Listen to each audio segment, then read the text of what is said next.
When Nurse Emma cleaned 85-year-old Henry's room, she found an old picture frame under his bed. When she saw the photograph in the frame, her breath caught. Because the young man in that photo was Vincent Matthews, the world-famous artist. But Henry had spent the last 10 years of his life as the old man with no family at the nursing home. Golden Sunset Nursing Home in Portland, Oregon, was the kind of place where stories went to die quietly. The beige walls, fluorescent lighting, and smell of disinfectant created an atmosphere where the past felt as distant as another lifetime. Emma Rodriguez had been working as a nurse at Golden Sunset for 3 years, and she had learned to see beyond the surface of her elderly patients.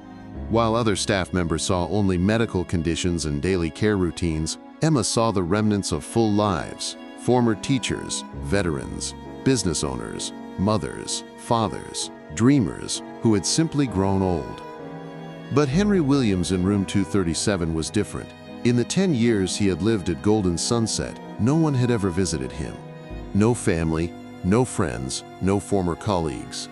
His emergency contact was the nursing home's social worker. His medical records listed his next of kin as none. At 85, Henry was a small, quiet man with wispy white hair and pale blue eyes that seemed to hold secrets. He spoke politely when spoken to, ate his meals without complaint, and spent most of his days sitting by his window, sketching in a worn notebook with pencil stubs he somehow acquired.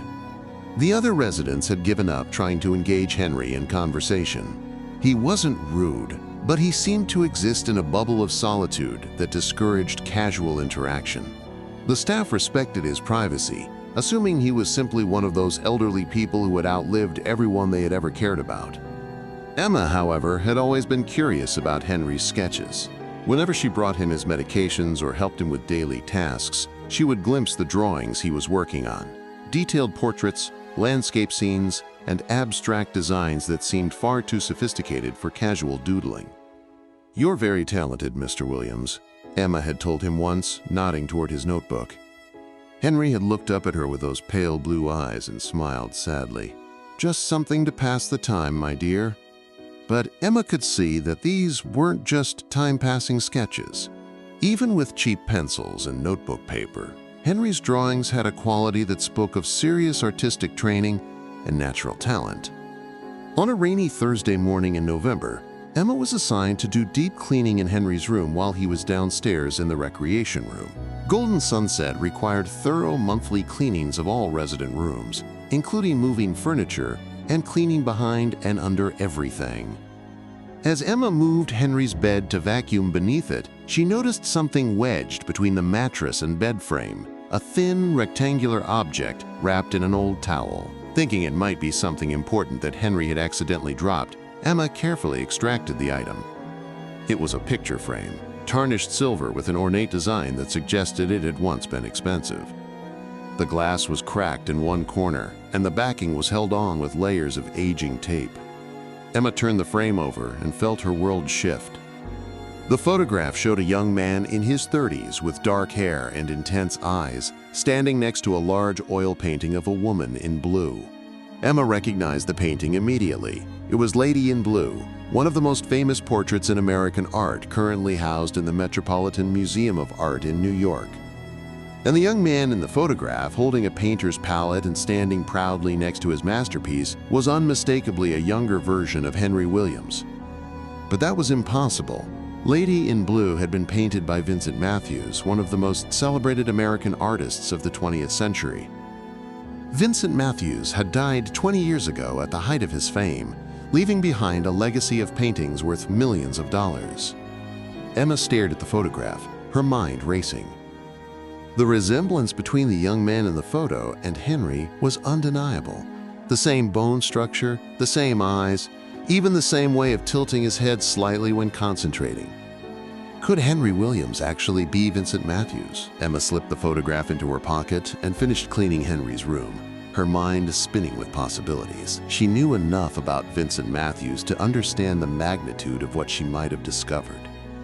Vincent Matthews had been born in 1938 and had become one of America's most acclaimed portrait and landscape painters by the 1980s.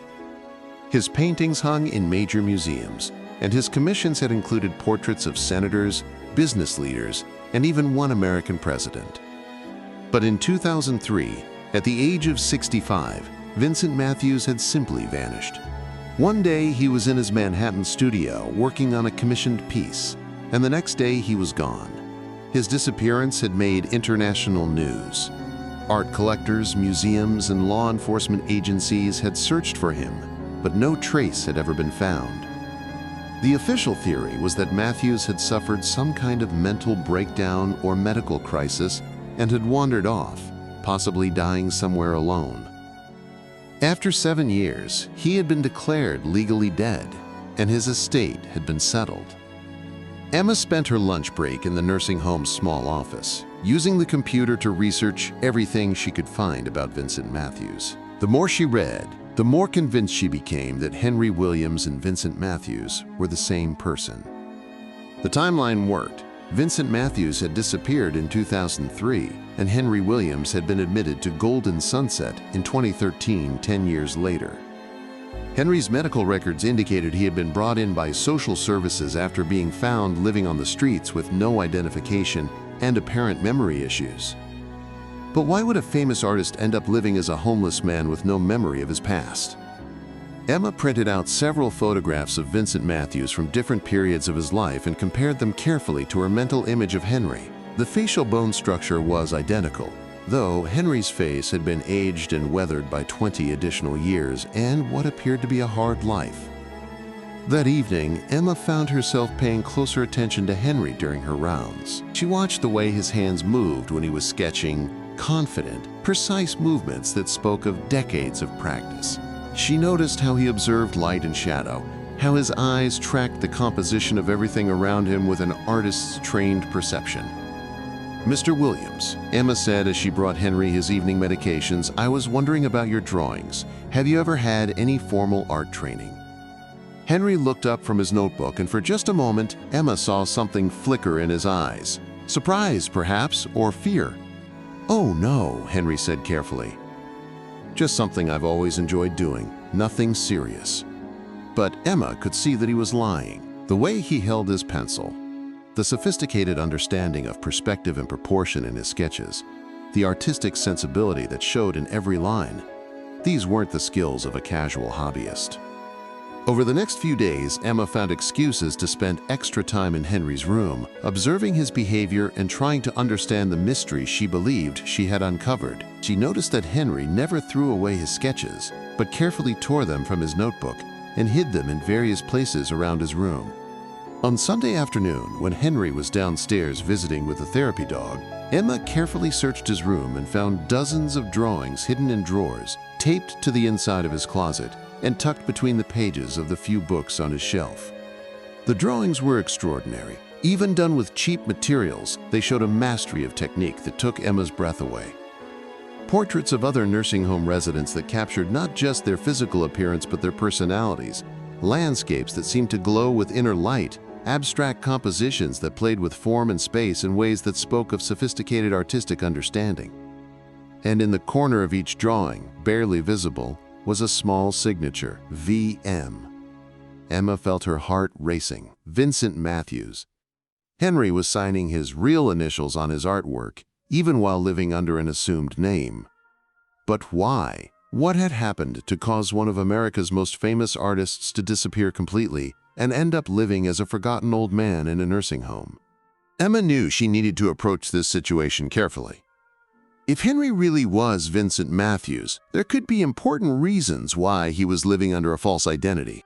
She decided to try a subtle approach, hoping to encourage Henry to reveal his true identity voluntarily.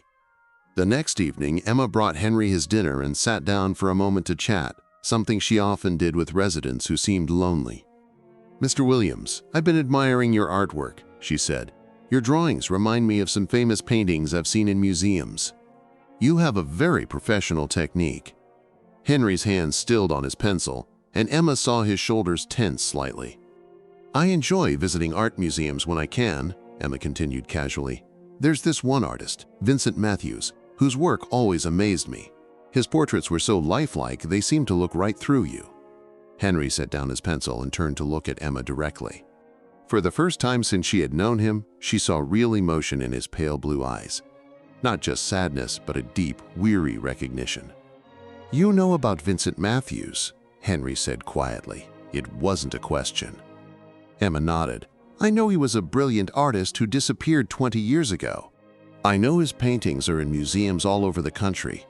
And I know that his disappearance was one of the art world's greatest mysteries." Henry was quiet for a long moment, his hands folded in his lap. When he finally spoke, his voice was barely above a whisper. "Vincent Matthews is dead," he said. "He died a long time ago." "But you're here," Emma said gently. "You're alive." Henry shook his head slowly. "The man who painted those pictures, who lived that life, he's gone. I may have his memories, but I'm not him anymore." Emma felt a chill of understanding. "What happened to you, Henry? What happened to Vincent?" Henry looked out the window at the darkening sky, and Emma could see him struggling with whether to tell her the truth. "I had everything," he said finally. "Fame, money, respect. My paintings were in the best galleries. My work was collected by people whose names you'd recognize. I thought I was living the perfect life." He paused, his eyes still focused on something far beyond the nursing home window. "But success in the art world isn't just about talent. It's about politics, about who you know, about compromises you make to keep selling paintings. And I made some compromises that I thought I could live with." Emma waited patiently for Henry to continue. "There were people who collected my work who weren't just art lovers. They were people who used art as a way to move money, to hide assets, to make illegal transactions look legitimate. I didn't ask questions because I didn't want to know the answers."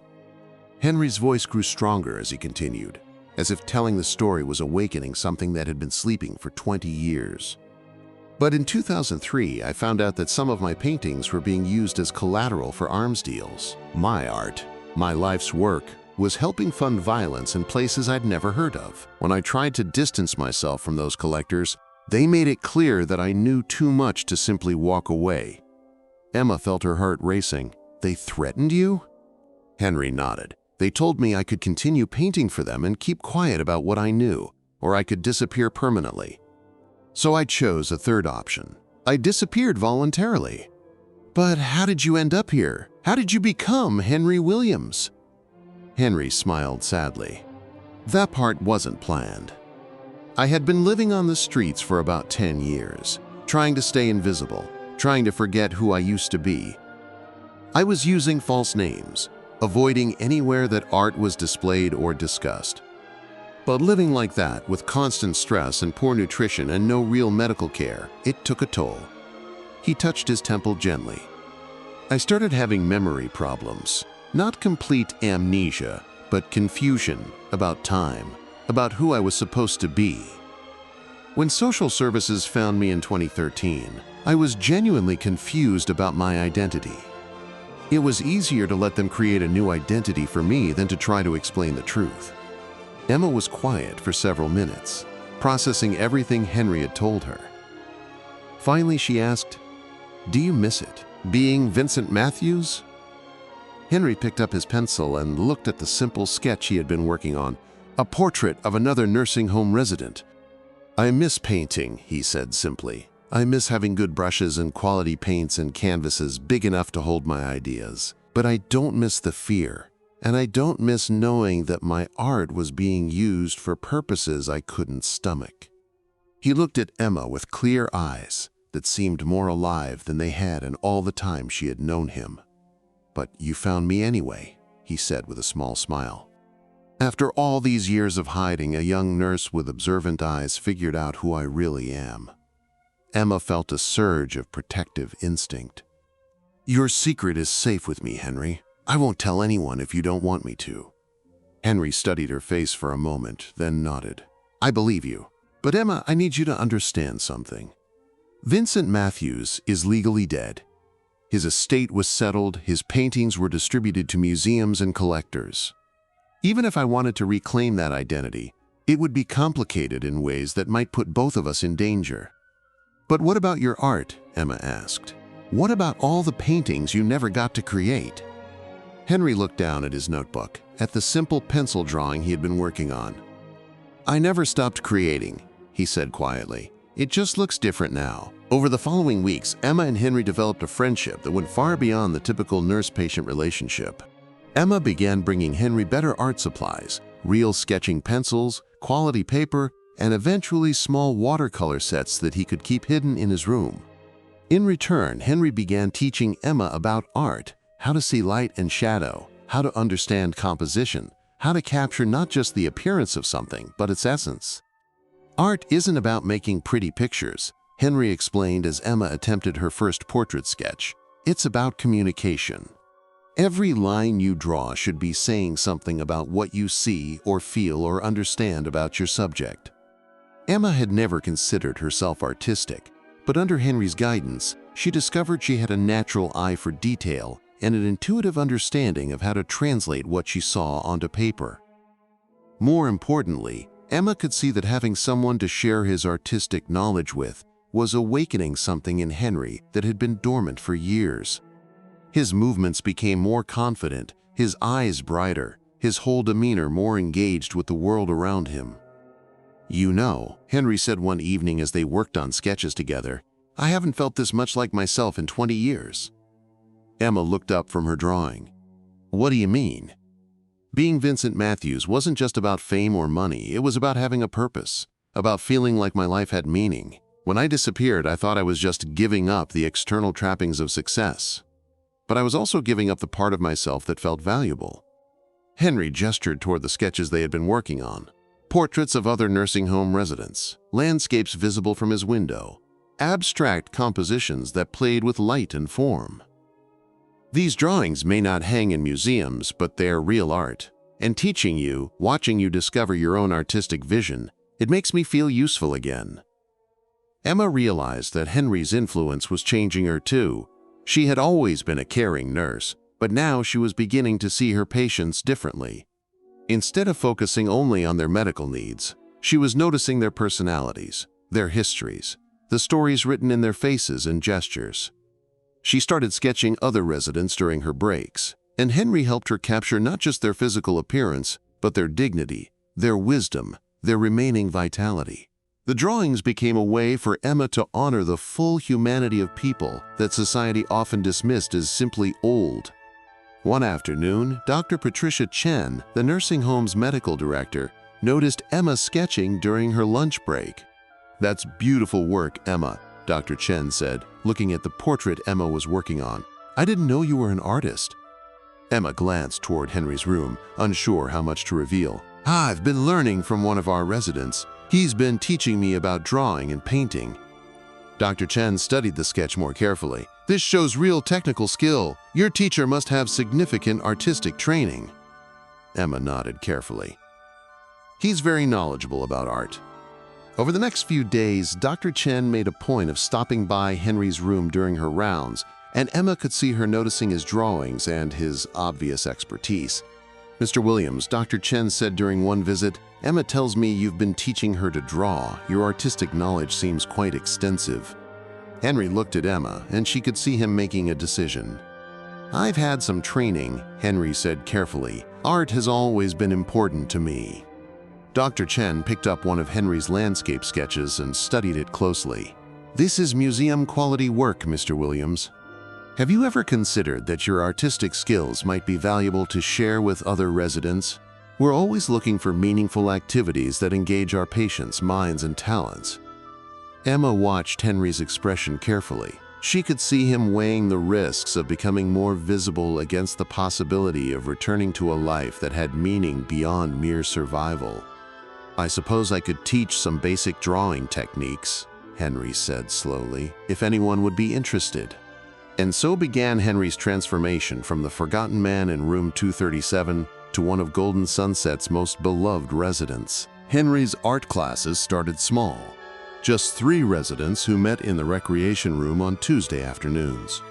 Emma helped him gather supplies and set up easels, and she assisted with residents who had mobility or dexterity challenges. But word spread quickly through Golden Sunset about the remarkable art teacher in room 237. Within a month, Henry's classes had grown to include 15 residents, and there was a waiting list of people who wanted to participate. Henry had a gift for teaching that went beyond his technical expertise. He had infinite patience with shaking hands and failing eyesight, and he understood how to adapt artistic techniques for people dealing with various physical and cognitive challenges. Art isn't about perfection, Henry would tell his students. It's about expression. Every mark you make is valid if it comes from something real inside you. Emma watched, amazed, as residents who had seemed withdrawn or depressed began to come alive during Henry's classes. Mrs. Patterson, who had barely spoken since her stroke, started creating bold, colorful, abstract paintings that somehow captured her personality better than words ever could. Mr. Garcia, a former mechanic with Parkinson's disease, discovered that his tremor actually created interesting texture effects in his landscapes. Most remarkably, Henry himself seemed to be returning to life. The quiet, isolated man who had existed in room 237 for 10 years was being replaced by someone vibrant, engaged, and purposeful. "You've given him his life back," Dr. Chen told Emma one afternoon. "I don't know what you did, but Henry Williams is like a completely different person." Emma smiled, keeping Henry's secret while feeling proud of the transformation she had witnessed. "I think he just needed someone to notice his talents." But as Henry's profile within the nursing home grew, Emma began to worry about the attention he was attracting. What if someone recognized him? What if word of his artistic abilities reached the wrong people? Her concerns proved to be justified when, 6 months after Henry began teaching, Golden Sunset was visited by Rebecca Martinez, a reporter from the Portland Tribune who was writing a feature story about innovative programs in senior care facilities. Rebecca interviewed several residents and staff members, and she was particularly interested in Henry's art program.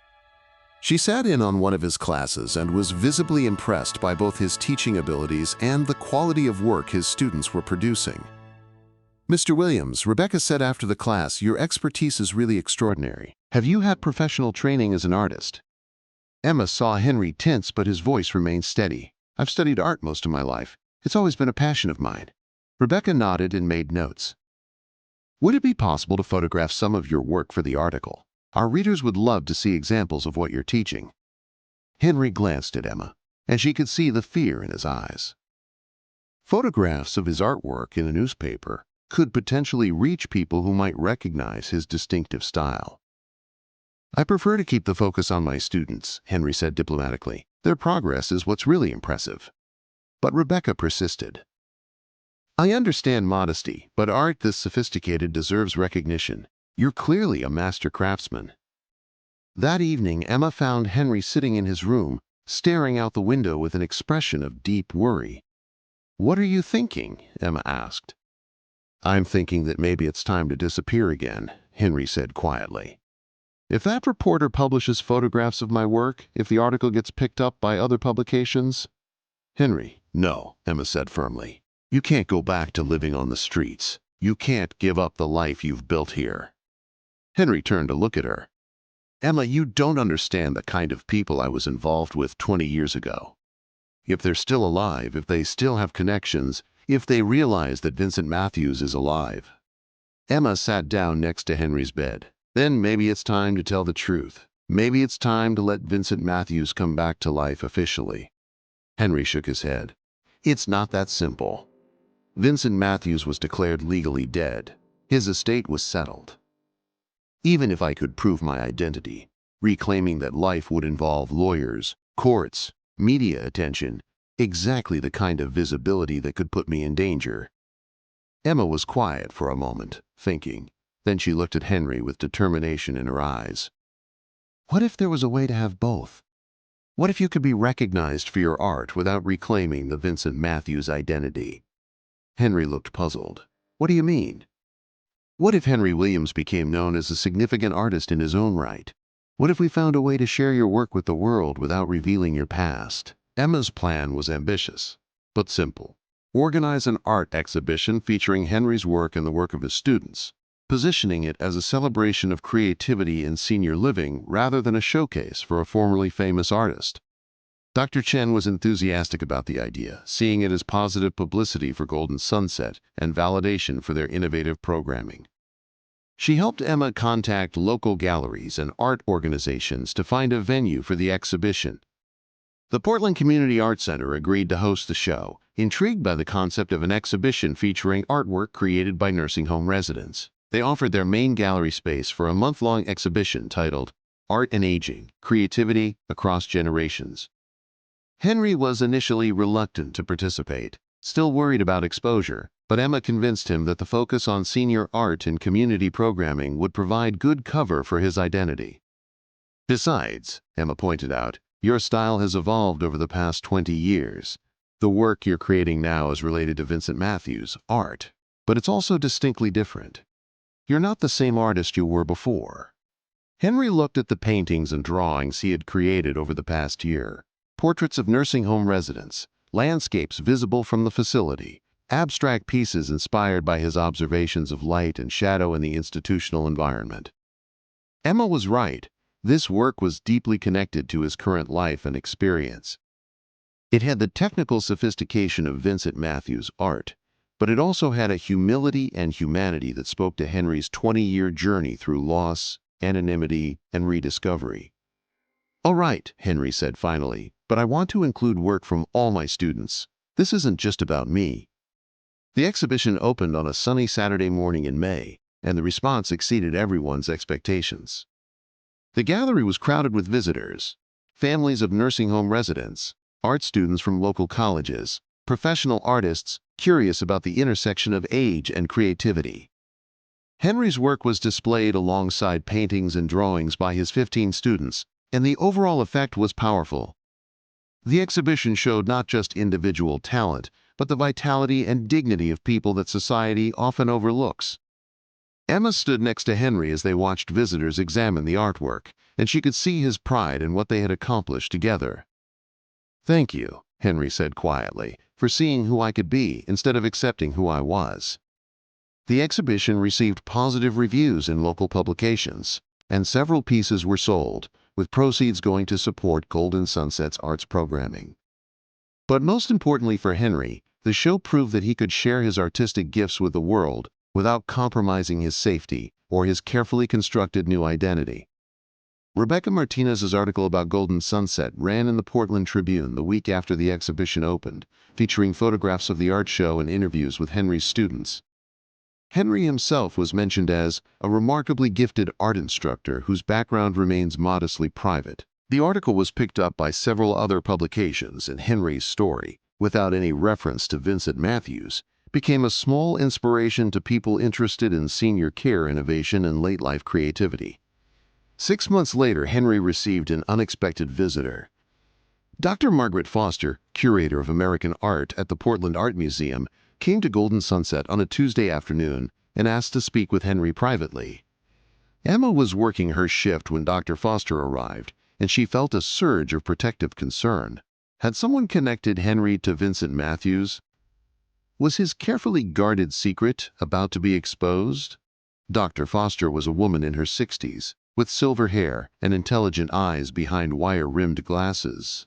She carried a leather portfolio and had the bearing of someone accustomed to being in the presence of significant art.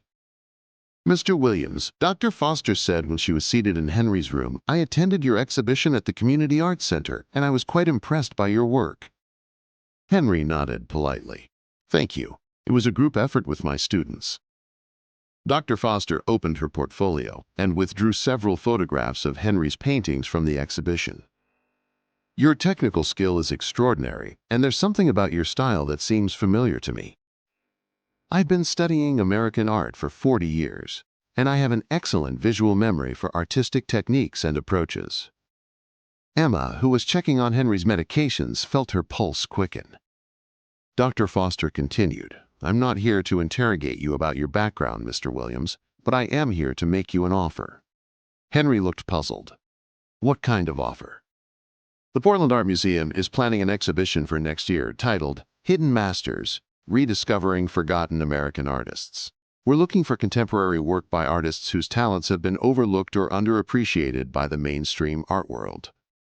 Dr. Foster leaned forward slightly. "I would like to include several of your pieces in this exhibition. Your work deserves to be seen by a much larger audience." Henry was quiet for a long moment. "Dr. Foster, I appreciate the recognition, but I'm not interested in publicity or fame.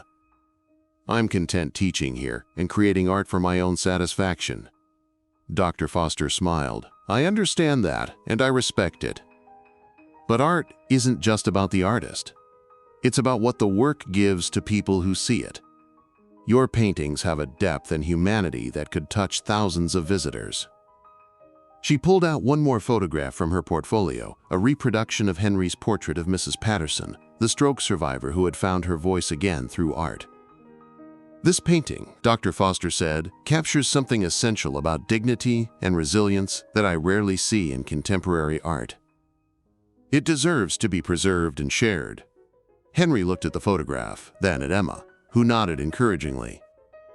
"If I agreed to participate," Henry said carefully, "would I need to provide biographical information, details about my artistic training or background?" Dr. Foster shook her head. "The exhibition is specifically about letting the work speak for itself. We would identify you simply as Henry Williams, artist and teacher. Your privacy would be completely respected." Henry was quiet for several more minutes, and Emma could see him weighing his desire to remain hidden against his growing confidence in his new identity.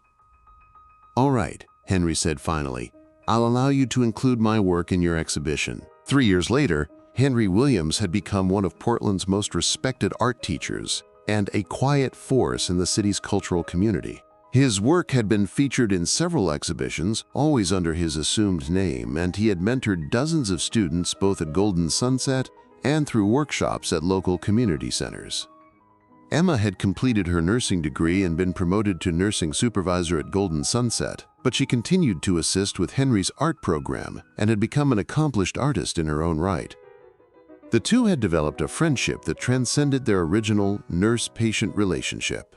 Emma was the keeper of Henry's secret and his closest confidant, while Henry had become Emma's mentor, not just in art, but in understanding how to find meaning and purpose, even after experiencing profound loss. One evening, as they worked together on paintings in the recreation room, Emma asked Henry a question that had been on her mind for months. "Do you ever regret giving up the Vincent Matthews identity? Do you ever wonder what your life would have been like if you hadn't had to disappear?" Henry set down his brush and considered the question seriously. "Vincent Matthews was trapped," he said finally. "He was successful, but he was also compromised in ways that made it impossible to create art with integrity.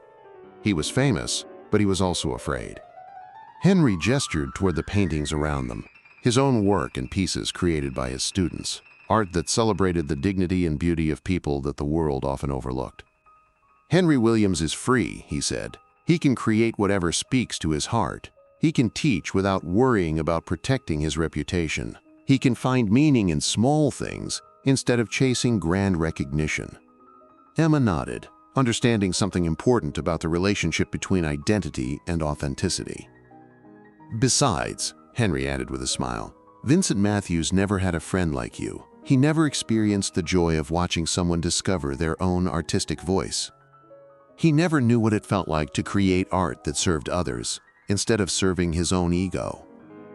Emma looked around the room at the evidence of what they had built together, not just the artwork, but the community of creativity they had fostered among people that society had written off as finished. "So what happens now?" Emma asked. "What's next for Henry Williams?" Henry picked up his brush and returned to his painting, a portrait of a new resident who had just joined his art class. "Now we keep creating," he said simply. "We keep teaching. We keep proving that it's never too late to discover who you're meant to be."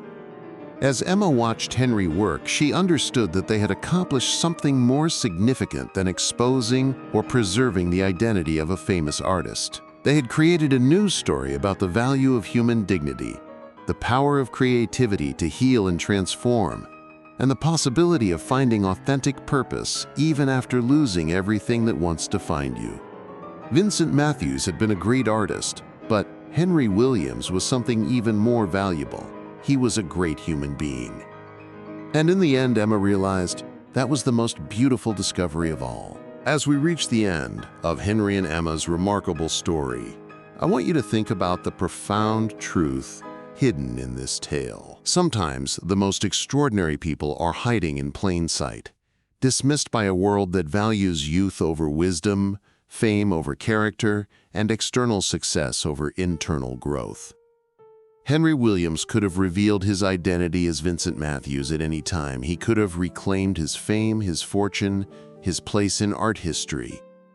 But instead, he chose something far more precious. He chose authenticity. He chose to create art that served others rather than serving his ego. He chose to be valued for who he had become rather than who he used to be. And Emma? Emma represents all of us who have the power to see beyond surfaces, to recognize hidden talents, to believe in people that others have written off.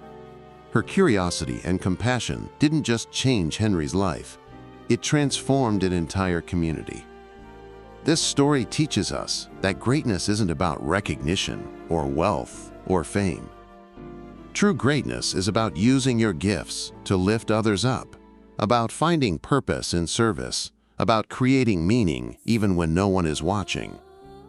How many Henry Williams are there in our world right now? How many talented, wise, extraordinary people are we overlooking because they're elderly, or poor, or living in places we don't think to look?